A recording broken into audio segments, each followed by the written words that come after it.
Good morning, good afternoon, good evening, wherever you are joining us today for the Copilot Control System Digital Deep Dive.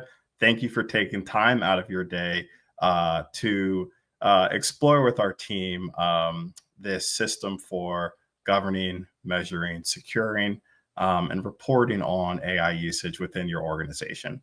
I'm your host for this next session. And today, right now, we're going to be discussing how we can prevent data loss and insider risk with M365 Copilot using Microsoft Purview. As organizations embrace generative AI, securing sensitive data becomes more critical than ever. And I'm excited for this session because we're going to explore how Microsoft 365 Copilots and agents integrate with Purview to put you in control and to help you prevent that data loss and mitigate insider risks. We'll talk about things like receiving real-time alerts, enforcing policies automatically, and safeguarding sensitive interactions. I'm excited to introduce our two incredible speakers, Erica Toll, who is a Microsoft Purview specialist with deep expertise in data security and governance, and Jeremy Chapman, someone who many of you might know, the host of Microsoft Mechanics and a trusted voice in enterprise IT innovation. Over to you, Erica and Jeremy. Thank you, Efe. Thanks so much. Yeah, glad to be here. Thank you so much for joining us today. So today we're going to, as Efe said, talk about preventing data loss and insider risks in Copilot. And we will cover things like how to discover what types of risks you may have from AI and just generally in your environment, how you can get visibility into those, how you can then take protections to apply protections to Copilot. And then lastly, now that you have deployed Copilot, how can you look for shadow AI and either allow or block it? This is going to be a very demo-heavy session. We love to show off our tools and show you what the possibilities are. So with that, let's start by talking a little bit about what are insider risks and what really is data loss in the context of Copilot. So first, the most important thing to realize is these types of risk could occur with or without Copilot. Right? So that's why protecting your data generally in M365 is so important. Now, however, with Copilot and agents and the power of the productivity benefits, they simply could just make these risks happen maybe with less effort than without those tools. So what is data loss? Data loss is when unsafe or inappropriate sharing, transfer, or use of the sensitive content occurs. And then insider risk is when users misuse their authorized access to cause harm, intentionally or unintentionally. So why do these things happen? So first, if Copilot or agents is creating, or any generative AI creates content, and that content isn't protected by default, maybe you're relying on an end user protecting it manually, or just don't have any protections at all. That could cause these types of risks. You could also use generative AI like Copilot to summarize sensitive information in a much more fast way than you could previously. It could be that the user's credentials were compromised and it's the bad actor that's now using Copilot to quickly find information and exfiltrate it. Or maybe there's some type of event like an employee resignation, and they want to take IP with them when they leave. These are all just examples of insider risks and data loss that could occur with any Gen AI. But of course, Copilot has protections that you can implement to protect your data, which is what we'll go over today.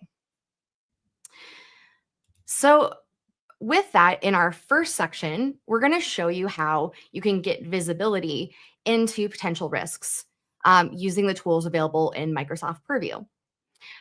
So as a high-level overview, we're going to look at some of the reports that are available for Copilot and for agents and what types of risks that shows you. Then we'll show you how you can get alerted to risky AI use or other types of potentially risky user behavior. And then lastly, we'll show you how you can see the actual activities that are going on, including the prompt and response text using Microsoft Purview Activity Explorer. So with that, let's go right into the most fun part, which is our demo. So getting visibility with specifically in Microsoft Purview data security posture management for AI. So here we are in the Microsoft Purview portal. So if you haven't seen this before, it's a portal similar to maybe your SharePoint Admin Center or your Copilot admin area. This is to administer the Microsoft Purview functionality. And then specifically, we're in a solution area called Data Security Posture Management for AI. So what we're doing is here on the reports page, you can see information about how Copilot and agents are being used in your organization. So maybe are people interacting with sensitive data in the prompts and responses? Is there potentially risky insider activity or patterns of risky behavior? And then we can also look at specifically apps and agents, which is a new dashboard in public preview just released at the end of May. Should be available in your tenant today, where you can start looking at trends by different types of AI in your organization. So maybe you're not only using Copilot, you're using Copilot Studio to build agents, or you're using Azure AI to build different types of AI. Here we can look at different trends, like how users are using that AI. And then even cooler, we can actually click into a specific type of AI and further view your security and compliance posture for just that specific type of AI or that specific agent.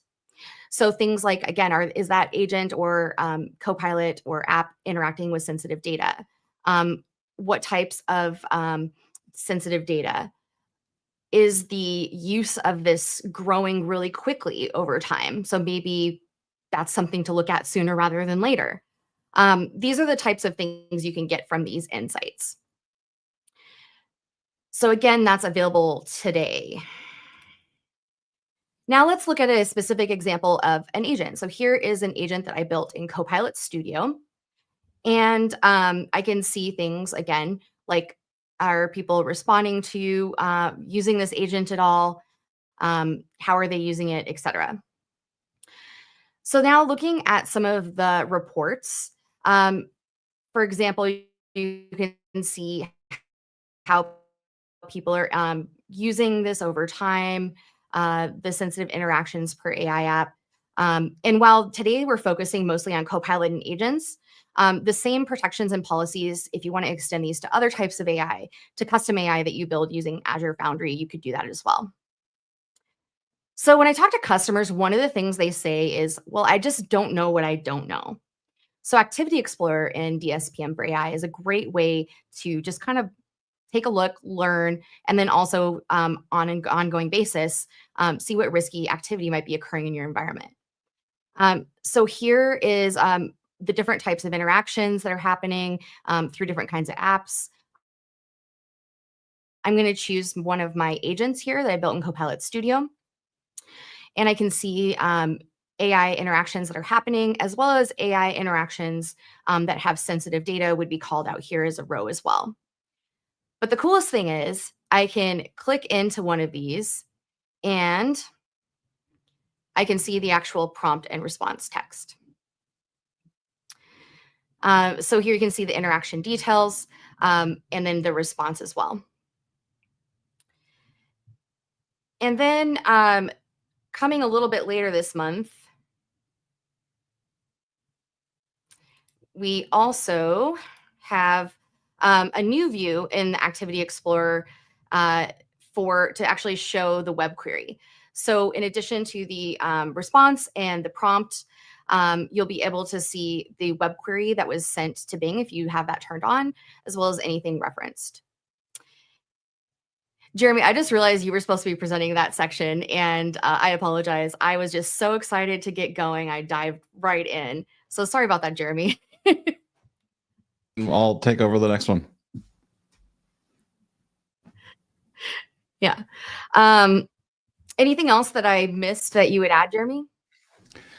Well, I would say, I mean, the main thing that we're looking for in terms of just managing generative AI is that your data stays in a protected spot, a protected location. You mentioned this earlier, Erica, and that's kind of the danger that you want, visibility into any activities where people are, say, taking sensitive information files, uploading those into other tools, and then you don't have any visibility into that. So that's one of the things that Microsoft Purview and then Copilot in general from Microsoft 365 through Copilot Chat, even the included version as well as the licensed version, gives you that extra visibility. Whereas if you're using kind of third-party tools, then that visibility goes away. A lot of times the metadata from those files kind of go away as well in terms of the permissions on the files, any labels you have.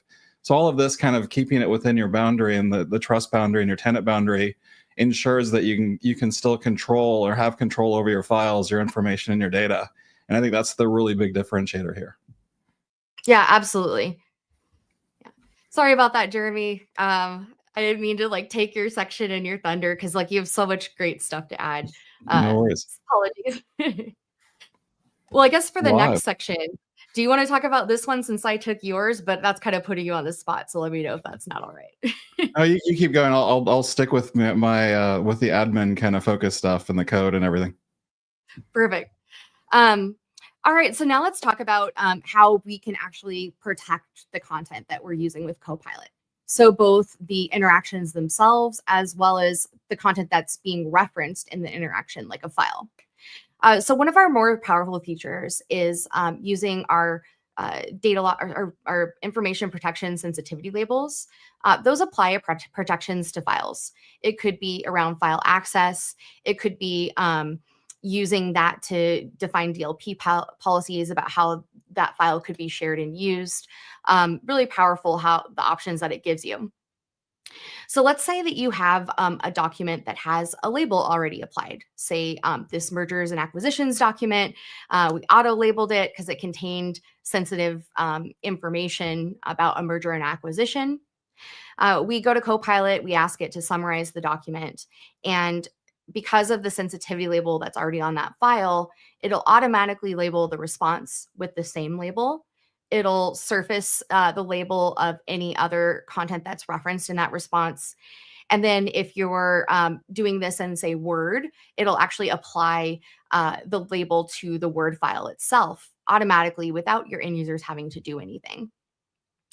And then optionally, sometimes there's some types of sensitive data that you may not want Copilot to process. For example, in the European Union, you may need extra approvals before you can use Copilot with personally identifiable information. So you could use our DLP for Copilot feature to actually prevent Copilot from either processing or even using that file for grounding in a different response as a reference if it has a certain sensitivity label. So let's see what that looks like in action. So first, if you haven't seen sensitivity labels before, here we are again in that Purview portal in the information protection solution area. Here's some labels I have set up. So you can see it matches what you would consider a pretty typical data classification scheme. And along with this, it'll apply certain protections. So for example, if it's employees only, if you don't have an employee email address, then you won't be able to open it. So now let's see some ways that we can use these labels. So here I am in Microsoft Word. I'm going to use Copilot.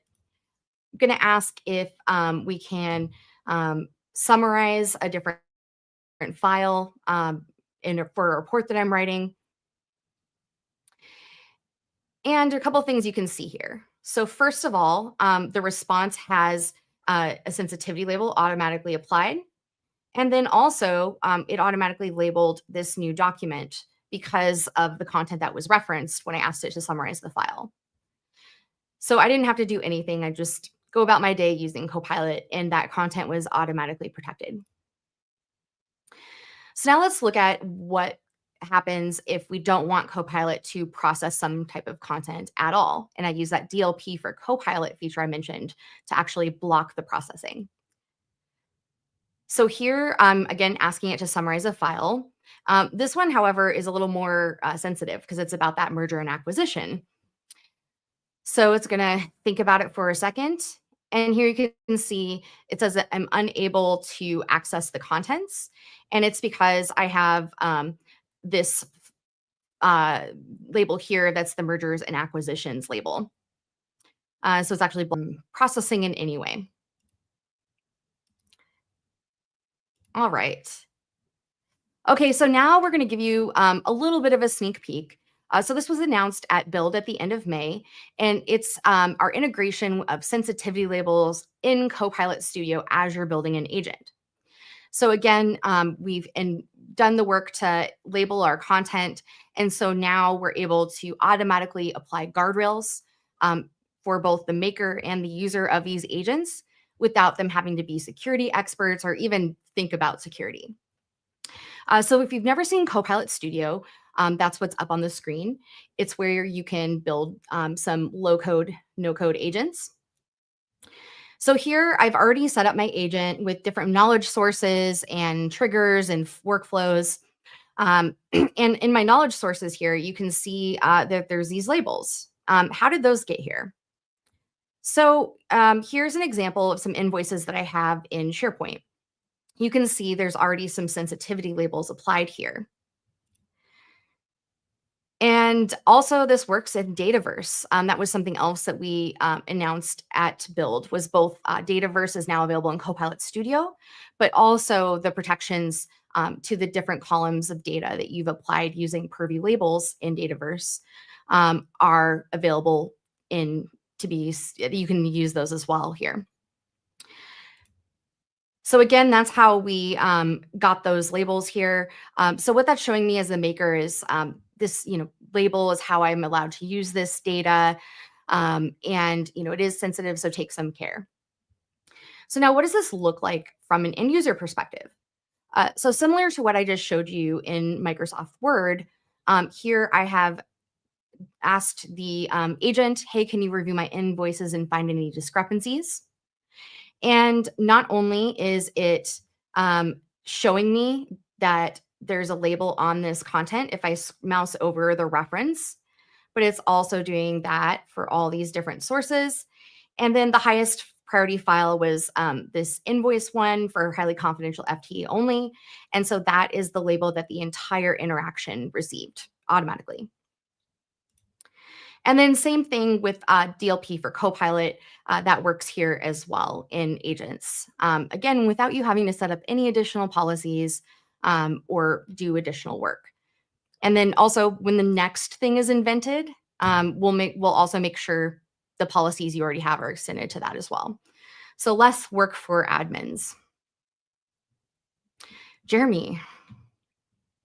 Okay. So thanks everybody for joining today. I'm going to go into kind of a little bit more into the admin side of things as well, and do a bit more in terms of demo, also like Erica started. So in terms of the protections that we're applying here, now, it'd be a great world if everyone was completely predictable. Their use of kind of risk or sensitive information was the same every day. But events happen, life happens, things happen to where a user's risk level might elevate to a high risk user. For example, if that user submits their resignation, they know they're only in their role for a few more weeks. Maybe they're in a sales role and they want to take their customer list with them to their next employer, their next job.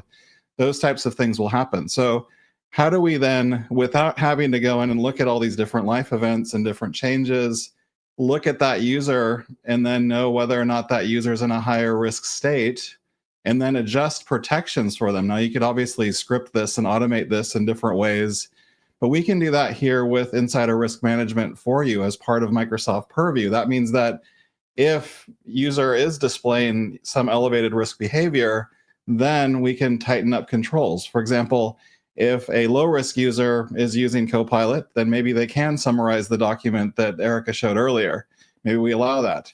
But if the user is in a higher risk situation, maybe they are working with highly confidential information, then we might want to block that behavior because we've kind of determined that user is of higher risk. They've had other events that have happened.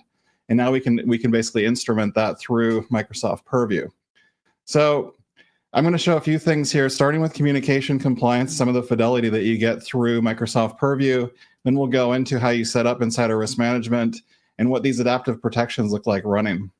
So starting with communication compliance, one of the great things here is that we can actually create policies that are based on kind of the ability or inability, I should say, for users to be able to do things like prompt injection attacks and other risky behaviors whilst using Copilot.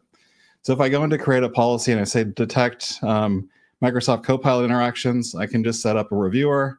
Then I can set up prompt shields that will block any indirect or direct prompt injection attacks. So here, for example, I've got a couple of alerts and I can actually see what people are doing.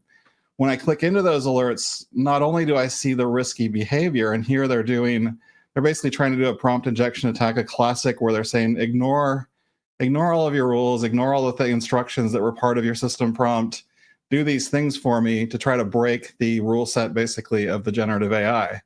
And you'll see, because the policy is in place, because we have those prompt shields or prompt indirect and direct injection attack protections in place, Copilot will respond with, it looks like I can't chat about this.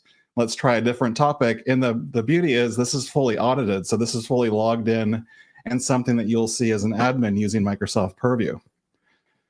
And this goes even further, as mentioned, with insider risk management, where again, these controls can start to adapt and be based on the user's risk at that point in time.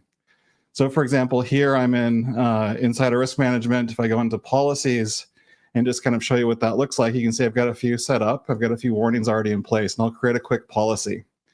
Now here we can see we've actually got a template to create risky AI usage policies just in a couple of clicks. So I'm going to go ahead and try that out here. And I'll see I've got a default name already there. I can put the users in the scope that I want, or do all users, which is kind of faster from a demo standpoint, but you might want to scope it to the right people. And then you can basically create a policy that says, if the user is displaying risk as part of their AI usage, then throw that into my alert system so that I can see that and be able to act on that activity. So now I've got a policy in place for that. So now let me show you then what happens, when you start to get data coming in from that. So here, now we're in our alert screen, so we can go in and actually see what's coming back from different usage for maybe risky AI users that are out in our environment. And the nice thing is if I click into any of these first, the users themselves, they're anonymized. So you'll be able to see that here in the user details. We have the ability to interact with it with Copilot if we want to in Purview. And we can see all the details about the alert itself. Now we can see we've also got some cases built out for this. And that way with the cases, we can actually see sequences of events that each user might have taken. And we can actually read and see sometimes one thing will lead to another. And we can go through this event sequence as part of their activities. And so here we're going to go into user activity, and we see a nice visual here on the right, but on the left, it's where we kind of see the story. So we can see a risky prompt that was entered, then we can see a sensitive response that was received, and then sensitive SharePoint files that were accessed and then downloaded. So we can see all of these different things that were happening that basically accumulate to risk on behalf of that user. And so then that kind of leads us to the adaptive protection. So now we've established that the user has some risk assigned to them because they're doing these things that are kind of less savory and more risky in terms of behaviors. So how do we set up policies then that will say, if a user is higher risk, then let's kind of change their access to information and how they can use Copilot. And again, remember, Copilot can only access the information that user can access, even in that point of time. So if the Copilot user's risk level goes up, their access to data might go down, and Copilot's in turn will also go down because Copilot acts in the context of that user. So here I've got my adaptive protection policies kind of established, or kind of where I can set up thresholds for any of the activities there. And you'll see for elevated risk, it says we need at least 3 sequences. For example, we just saw one sequence with high severity, and we can say how long the time period is, et cetera, as part of that. And we can create policies, for example. So here we're using conditional access policies as part of Microsoft Entra to say, let's block access to certain information. Even if they previously had access to that information prior, I want to say if that user hits elevated risk level, in this case, it's Erica Telly who's hit elevated risk level. And when she tries to access that file, even if she could access it yesterday, because the elevation of risk happened and her risk assignment is now a higher level, she no longer has access to that information. So that's how things can adapt as part of kind of the user protections and controls around that. So I'm going to pass it back to you, Erica, and you can talk through managing. Actually, no, I'm going to talk through managing shadow AI, if that's okay. Absolutely. Yeah. So let's do that. All right. So for shadow AI, so one of the things that we can do is first we want to see which applications or generative AI apps are in use in our organization. And we've had a great tool for this called Microsoft Defender for Cloud Apps that has more than 1,000 generative AI apps in its inventory now. And we're updating that every day. So anytime a new application is actually launched to market, then we'll have that as part of our list. So when you go into basically Defender for Cloud Apps, you can go into your discovered apps and you can see all the apps that are currently in use. And this is important because you might want to have different policies based on the usage. You might want to automate some of the controls based on the app's risk level as well. So for example, if an app has a higher risk level, you might want to block usage outright, but you might want to allow usage in certain cases as well. So this gives you that inventory of what's being used and the ability to also add some controls to that. And we can use that then in tandem also with Microsoft Purview and DLP policies. So that, let's say, for example, I want to set up a DLP policy. Again, my goal is to keep information in my boundary, where I've got visibility into the interactions against that information. It's labeled, it's sensitive, and it's basically got the protections and controls on it that I want. So for example, if a user goes into a third-party AI app and you don't want them to share information with this application, you can basically use DLP policies, data loss prevention policies, against the browser instance that says, okay, if I write a prompt against this third-party tool, and let's say I want to, ask about a summary about a file or any information that might be either external or internal. In this case, it's about Project Obsidian, so it's actually hit a label in our case. And so that Project Obsidian label was the thing that said, okay, I cannot let you respond or basically let you send this prompt to this tool. So it gets stuck and doesn't get submitted because the browser is controlling that instance. So it's protecting your information there. Even if you were to copy and paste that information into the prompt and not even attach the file, it's protecting your information in that case. And so let me show you a couple things in terms of, this is like the bonus round, I guess, just for a few minutes. So something else that we can do too that I think is important is if you start to build your own AI apps that are outside of Copilot and Copilot Studio, you can also put protections in place for that information as well. So for example, let's say you want to build an app that you have maybe logic, maybe models, some of them are running on premises, but you only want to allow certain users, depending on the user's context, to be able to share sensitive information with that app. And you want to maybe disallow some people and you want to allow others. So to do that, you can use the Microsoft Purview SDK. And again, this is all driving good behavior. It's all about making sure people are using information protected sources with the tools that we want to allow people to use. So here, for example, this is an application. Its logic tier is running on premises in this case, and some of the models are running in Azure AI Foundry. And basically, if I submit a prompt, and I'm logged in here in this case in the context of a vendor, then what will happen is that prompt can get submitted, and then we'll see that because it has a credit card in the prompt, because I'm a vendor, I can't get an answer back from it. However, same app, no code changes. If I want to do the same thing, in this case, I'm logged in as a customer support engineer, same company, no code changes, same app. We're using the Purview SDK. We're looking at the context of the user. And now if this same user, John in this case, does the same exact identical prompt, once he types that in, you'll be able to submit that prompt and then we'll get the answer as expected, because in this case, John is permitted to look at credit card information. He might be the payment processor in this case for this app. So that way you can have, without any code changes, you're calling basically Microsoft Purview APIs that I'll show you now, where basically you're looking at the login to Microsoft Entra, which is kind of the top of the code that you're writing as an app developer. Then B, you're looking at the protection scope. So is that user, in our case, was it John, the person that's internal that needs to do payment processing, or was it Grace, who was the vendor who should not be doing payment information? And so that's part of basically looking at the protection scope for policies. Now, if we find a response, then basically we can do content inspection or content processing. That's the second API as part of Microsoft Purview. So that's going to take it's going to take basically the content that you submit, see is there a match. In our case, the match is a credit card.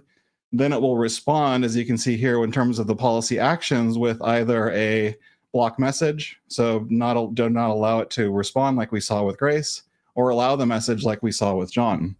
And the cool thing is, by the way, this is all stuff that you can get on GitHub that's available today.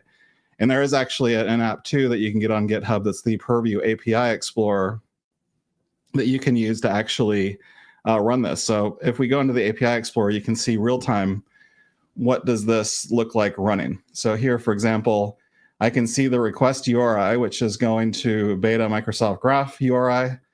And if I send a request out for upload and download text, you can see the different activities that we're basically parsing and looking over in terms of validation, and looking at what the user can do and kind of what to do if a user does upload text, for example, and how it will be evaluated. And then after we kind of can see the types of activities that the user can do, we can actually change with this app if we want to, and kind of show in real time from the kind of the upper left drop down after, in terms of after the upload download text rules. We can start a conversation, and we can send out the request in real time to see this case. I've got credit card information that is in the prompt. So you can see that I've even got a social security number and an address. So all three of these things theoretically could trigger a block or a match.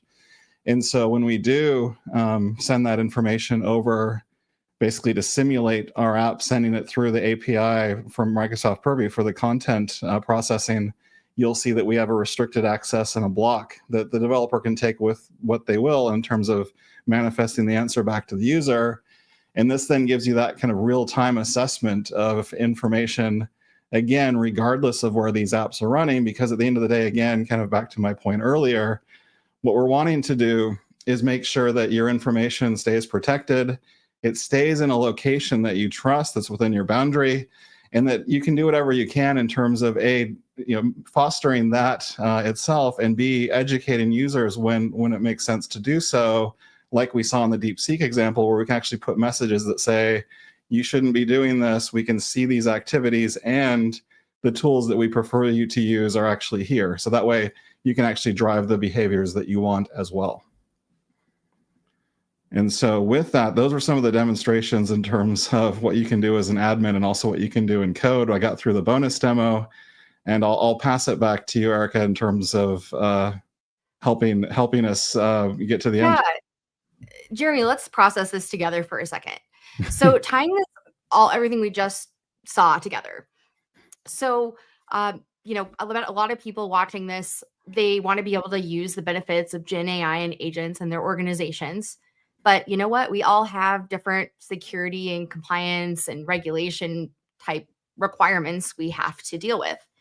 And so what we saw in the first section was the tools that Microsoft provides so that you can manage your data and also decide how and where you want to use Copilot in order to meet your specific policy requirements.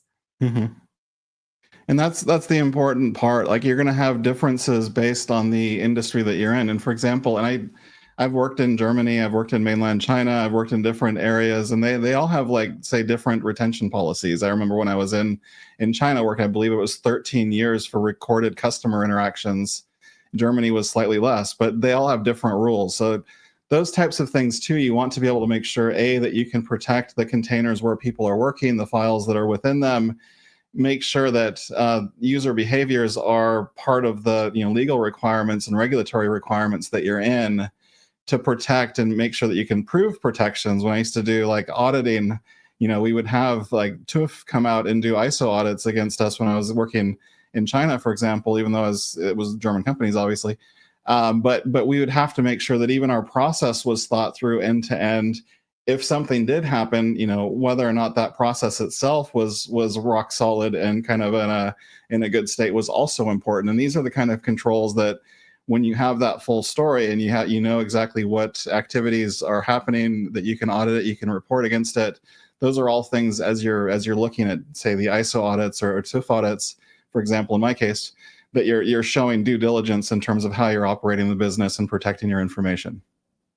Yeah, absolutely. And really the two kind of sides of that coin are, number one, set up the right guardrails based on what you know today. And then number two, analyze the ongoing usage to maybe find, I should create this other policy. Or in the case of insider risk management and adaptive protection, I could have never anticipated this happening, or I don't want to overly block things from the beginning and hinder productivity, but I want those guardrails in place. So it's kind of the best of both worlds. And then because, Copilot has that breadth and depth of controls that maybe aren't available for other types of Gen AI, that's where you showed the cloud app discovery, where you could see what other types of AI users are using in your organization, and allow and block that. And I think even leveraging some of the conditional access policies and settings that you had created for other reasons, so you're not having to do that rework. Yeah, that's important too. So first, getting visibility into those potentially, third party, even in-house other tools that you might be building through, whether it's through like Azure AI Foundry or you're building them on other clouds. The main thing is getting that visibility, and then making sure that data is going to locations where you want it to go. But you need that visibility to put the right controls in place too. So that was kind of like when we started. I remember when we started talking about Microsoft Defender for Cloud Apps in the beginning. Like the first step is always doing a discovery to say like how are these apps being used? How is Gen AI being used right now in your environment? Then you kind of move into usually audit style policies to where you can look at the activities that are going on with those to see if anything is risky, and then put the right controls in place to lock down and prevent that risk from happening in real time. So that way you've got a policy enforcement at that point that will keep everything protected. And that's kind of what Purview gives you, not just for the Microsoft and Copilot experiences, but even the ones that you build and even the ones that are non-Microsoft as well in one place. Yeah, and I loved how you showed the SDK at the end, because I think that makes your point exactly, which is, you know what? We all have to do more with less, right? They're probably not giving us a lot of extra headcount all the time to deal with all these new apps that suddenly we have to manage. And so one of the values of Purview is you've set up the policies for maybe one type of AI like Copilot, and then maybe now you do want to build a custom app like you showed with the Purview SDK, and you're now extending the same policies and protections you've already configured for a different reason to this new type of AI. And I bet when we invent the next thing 6 months from now, we'll probably extend to that too. Yeah, and you're seeing that in real time with agents. I mean, you've seen the amount of kind of activity, the quick, delivery of agent capabilities, the quick answer in terms of the data security and kind of compliance and other controls around managing agents, because these are doing powerful things that are, based on your permissions, interacting with information that you have access to. And so you want to be able to see those. So that's why a lot of the agent controls, we're going hand in hand as we're releasing the ability to build agents. We're also releasing the tools to be able to, have visibility, discover, and control them. They always say like the fastest cars also have the best brakes. It's kind of one of those things in analogy wise, it's similar here in our case, to have the controls over as things evolve into agents and into more specialized generative AI experiences like we're seeing now, that we have the better brakes to be able to discover and put the right controls on them to keep your data protected. Exactly. Well, now I think we have some questions queued up. So if you haven't had a chance to ask your question, please go ahead and put it into the AMA area, I believe on the tech community. And I have a live demo environment standing by. So Jeremy, if you want to answer the question, but you want to show the demo, just tell me where to click. And yeah, tell us, we want to help you. What are your questions? Awesome. Well, thank you so much, Erica and Jeremy. Jeremy, as a car guy, I can relate to the brakes analogy, so I appreciate that. I haven't owned a car without a big brake kit in probably 20 years. So yes. So getting to the first question, is what's the best way to ensure DLP policies remain effective as AI usage patterns and Copilot capabilities evolve? Yeah, I mean, I think one of the ways is, I mean, first of all, we're constantly adding new functionality all the time. And so if you're not seeing something you want, please tell us. We've spent a lot of time over the past year on our internal processes to make it so we can respond super as quickly as possible to new requests because the world is changing so fast. But next, I think another way we can keep tabs is using DSPM for AI to kind of look at the usage. Jeremy, while I pull that up, do you want to kind of narrate and talk a bit, or? I was going to actually tell in terms of DLP updates, because we just actually had a mechanics with Roberto, the lead PM for that. So if you think about DLP, like where it started was basically, let's have a detection mechanism if you are, say, emailing somebody and you've got credit cards or sensitive information, social security numbers, et cetera, in that mail context. Or if you're working on applications like Word, Excel, PowerPoint, and starting to do that too. We've recently expanded those controls, and we saw it with the DeepSeek demo that I showed earlier, so that if you're in a browser, in that context, we can actually see any action there and block it proactively, because it's as it's being sent to that tool, we can actually inspect it and say, okay, there's credit cards. We need to stop that from going into the large language model in that case. And there's also protections that you can do for web-based apps that are running over like HTTPS protocol as well, 443 on the device, like Slack, for example, or other things that we've shown also on Roberto's show. So for example, if you're sharing information there and you want to maintain your Purview controls and your data loss prevention policies, you can put those in place as well. Then the last thing that we're doing that's kind of evolving daily is the network protection. So then even at the network level, we'll be able to monitor and eventually put controls in place against data being shared over network connectivity.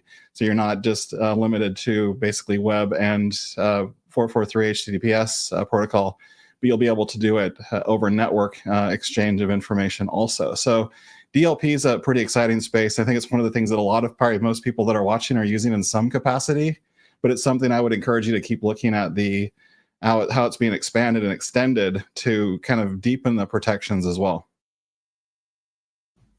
Awesome. Thank you both. Next question that's come in. How do we align, or how can we align our DLP enforcement and risk mitigation with user experience so that security does not become a blocker to AI adoption? We even showed it. That was the adaptive protection inside our risk management policies, which are also predicated on some of the DLP policies. So the adaptive protection that we showed, that's like your best weapon, I guess, in terms of blocking misuse of data. So you want to put in place, the right level of protections to where it's not overly, I guess, obstructive to productivity. Obviously, it's that visual that we've probably all seen for the last couple of decades with the teeter-totter or seesaw, wherever you're from, of like security versus usability. You want to try to strike the balance there and not be too overbearing in terms of your policies. But now you have this additional tool in the tool chest to say, because again, not everyone is operating in a static way to where they're always, reacting with and working with the same sensitive information at the same pace. There are times where someone is exhibiting behaviors that makes them risky at that point in time, and they can also be, reassessed as being lower risk later. For whatever reason, though, as you're seeing this risky behavior, basically it will elevate those and ratchet up those controls and protections. We showed it with a conditional access policy that you can use, but you can do that also with how you're kind of structuring your DLP and information protection controls also. Yeah, so just kind of pulling that up again so people can see. I think the really cool thing here is not only are we looking at that a risky prompt was entered into Copilot we got sensitive data in the response, but it's correlating those types of signals of risk from the Copilot usage or agent usage to now they accessed the sensitive files, they then downloaded them. Okay, so now all of those things together in a sequence looks like it might be an attempted or exfiltration. And so now that's when, the user now has a high risk score and the adaptive protection kicks in to now turn off their access either to all SharePoint sites or only sites with maybe a confidential, highly confidential sensitivity label. It's up to you. And then, of course, if the user can't access it, Copilot can't access it. So that's a good way to balance the productivity and protections. Awesome. Thank you for the demo. Appreciate that, Erica. Next question is, what's the best way to monitor and respond to Copilot usage that triggers these alerts without overwhelming our security operations center? Yeah. Okay, you want to take that? Okay, I was going to say there are lots of ways I would say to do, and now we're getting to the point where we're actually starting to do things with it. You'll see this, and we just released a video on it on Mechanics with Talamir about if you got a larger organization and you're getting hundreds of, say, DLP alerts or things triggered, then at some point you do kind of want to use machine learning automation in order to triage the massive amount of alerts that you are getting. So if you're in that situation, it's usually, if you're a larger company who's got a lot of people working with sensitive information, then this is where you can actually use AI in your favor to actually start to triage through all of the noise, quote unquote, of alerts that maybe don't need your immediate attention to just the ones that do need your attention. That way you can know where to prioritize your work, because a lot of times you'll see a risk severity, let's say, based on some fairly, easy to define filters, but sometimes those risks are things that are more buried inside of the actual case or the incident itself. And so that's where the AI can go another level deeper to kind of analyze what's really going on. Did they actually access sensitive information with what they were doing? And maybe I want to elevate that as something that you need to look at. And that's where you can use, again, that kind of alert triage to help you work through the noise and work through, if you've got a mountain of thousands of alerts, so that your SOC team is only working through, say, 10 alerts versus 1,000 alerts, if you got the right kind of system instructions and things in place for AI to help you with that work. Yeah, Jeremy, just to kind of show a visual of what you were just describing. So here is Defender, which is where the SOC teams are usually doing their work. There are DLP alerts in here. I'm doing this on the fly, so forgive me for using an insider risk maybe trigger as the example, but same thing.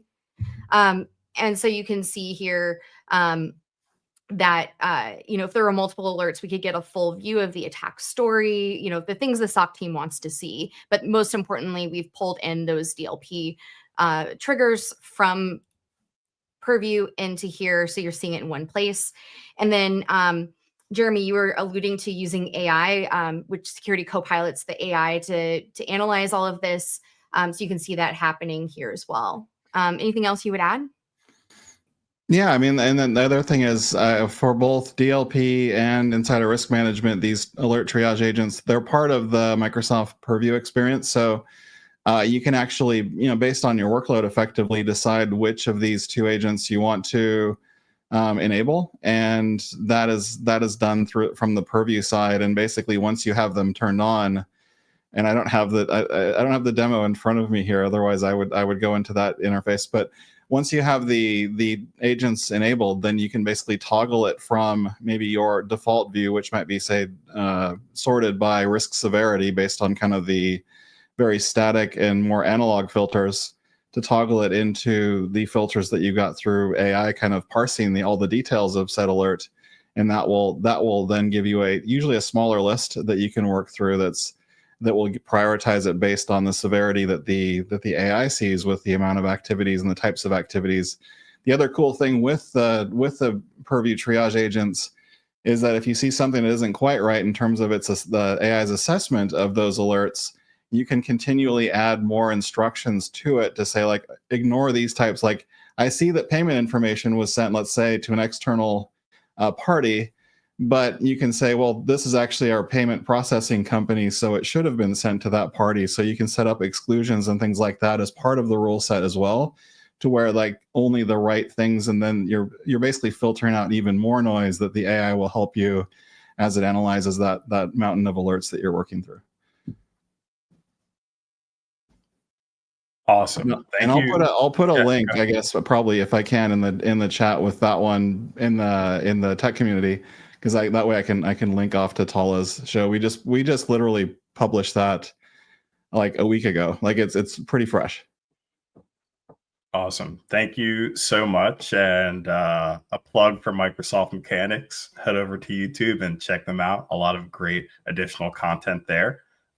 With that, we're going to close out this session. So Erica, Jeremy, really appreciate your time and the value you all provided today, and kind of providing a roadmap and some insights into how security teams and admins can approach insider risk and data loss prevention. So with that, we're going to wrap up this session and provide about a 10-minute break until we hop into our next session during the deep dive. We'll see you there. Thank you, everyone.